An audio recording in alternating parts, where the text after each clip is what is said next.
Welcome to the HardReset.Info YouTube channel. Today I will show how you can activate 4G in Huawei.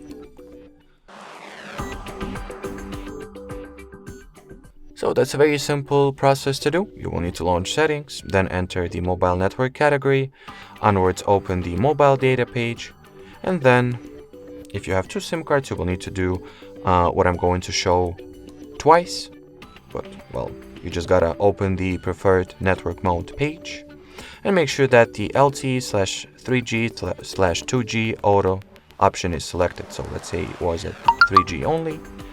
Now you will need to open it and select the LTE and this option. And do that for both SIM cards if you want to, or if you need to at least. So that will be it for this video. Thanks for watching, thanks for your attention, and bye bye.